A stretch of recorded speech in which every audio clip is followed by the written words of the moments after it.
It's hour two of the Elias Macko Show. In just a few moments, we're going to speak to Nick Nanos, the chair of Nanos Research, and talk about polling. But before we do that, I want to replay something from the Andrew Carter Morning Show. He took the time to speak to Spencer Critchley, a Democratic campaign advisor, and he asked Spencer about polling and the realities of polling. It was pretty interesting. Before we get to Nick, I want to hear this one again. Here's Spencer Critchley. Boy, we need to understand what's going on here, and it's interesting. Part of what Donald Trump represents is a triumph of subjectivity over objectivity, and I get into this in my book as well. And this spans the left-right divide. Many, many people in the modern developed world have chosen a subjective reality over objective reality. Many people don't believe in objective reality anymore. Reality is, how I feel it is the way so many people look at it. And I'm wondering now, this calls into question the very idea of polling, which should be a more or less objective picture of reality within the margin of error. But for two elections in a row, we've seen significant errors, and they've leaned in the same direction, which indicates there's something gone wrong with the underlying, data science assumptions. It could be that our objective methods for measuring opinion are failing to deal with this new subjectivized reality. That's Spencer Critchley, former Democratic campaign advisor, on the realities of polling in an age like 2020. Let's talk more about polling and join Nick Nanos. He's on the line. Of course, he is the chair of Nanos Research. Nick, thanks for coming on the show. It's great to join you and your listeners. So let's take it this way first. As you see it, did the polls get it wrong yesterday? Well, they didn't do a very good job, especially at the state level. A number of the state level polls basically missed the mark and were outside of the margin of error. But that said, we still have to wait to give a real understanding of how poorly or well the polls did. We have to wait till all the votes are counted. And I was looking at the math. I think there are 18 to 20 million votes that still need to be counted and won't be counted until the end of the week. So, but the fact of the matter is that I expected these early results to not mirror the polls because of the mail-in counts and the way things work. But one of the things is there's a dirty little secret in the U.S. polling industry. What is that it? really explains this, and if you're a pollster, you understand, you know this. One of the things that's done in the U.S. polling industry that is not done or a generally accepted practice in Canada is that because of the low voter turnout, pollsters in the U.S. Add an extra piece of math where they're trying to figure out who's going to vote. So what they do is they would say, are Republicans enthusiastic, are suburban housewives enthusiastic or not enthusiastic, and so forth. And this part of the math failed in 2016 and obviously failed last night. And I would hazard to say that this is the mathematical. You could deal with all the other things, existential discussions on what objectivity or subjectivity is, but this piece of math, in my opinion, is fundamentally subjective.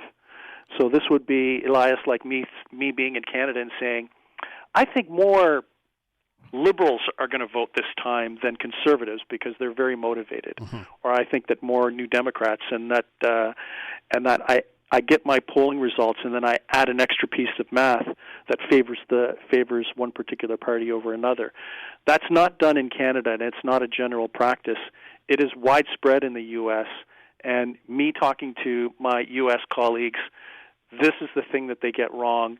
And it's actually quite subjective, and it speaks to what we saw last night. We're with Nick Nanos. He's chair of Nanos Research, talking about the polls and what they got wrong, if they got it wrong last night. Yeah. So, Nick, one of the things that comes into my mind is that when you are conducting polls in the U.S. about a presidential election, you're asking people about Donald Trump.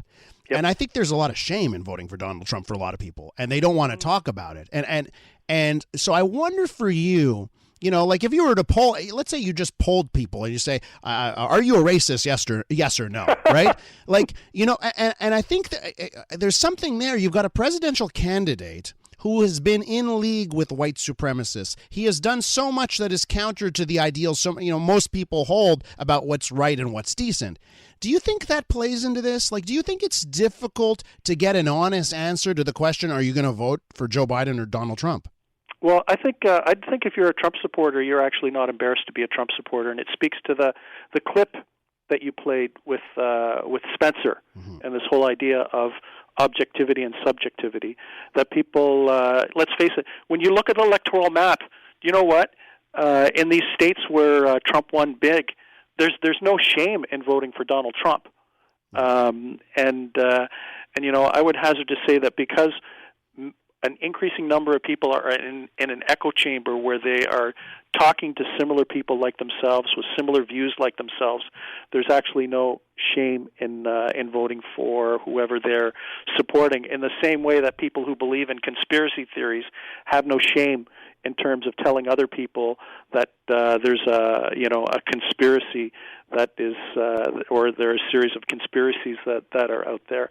One thing that we do know from our polling, to your point, is that it depends on how you do the poll. So we tend to, and this is true even in our polling that we do in Canada. So our firm does both telephone surveys.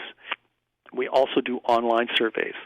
And to your example of racism, we find that if we're doing a survey on race relations or anything like that, it does a really good job at capturing opinion online because there's no human interaction, right? Gotcha. So it's kind of like I don't have to say what I'm doing,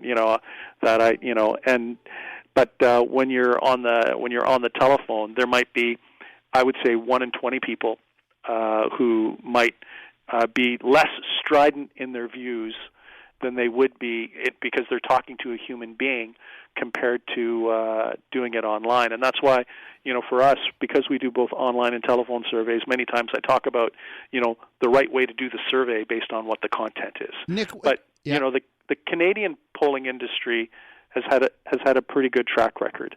And the polling industry in countries like Germany has had a good track record, but the U.S. has some problems. Nick, just very quickly here as we wrap this up, what do you say to people that look at 2016, look at 2020, and they're like, you know what, we can never trust the polls moving forward? What's your counter argument to that? Well, think of it this way. You can't trust the polls in the United States, but we're not in the United States, we're in Canada. Polls have been used in Canada to help respond to the COVID pandemic, to help educate Canadians on that, and to help governments make good decisions related to fighting the COVID-19 virus. So polls can be a force for good. Not every country is the same. You know what? It's kind of like any business. There are some places that do a good job, other places that don't. In Canada, the pollsters have a pretty good track record. Pollsters like Leger and Nanos and the other top pollsters have a pretty good track record, and you could trust. So just don't think because in the United States the pollsters have a problem because of things that they do differently than in Canada, that applies to what's happening here. Nick, it's really fun talking to you, man. Thank you so much for coming on the show. Cheers. Bye-bye. Nick Nanos is the chair of Nanos Research.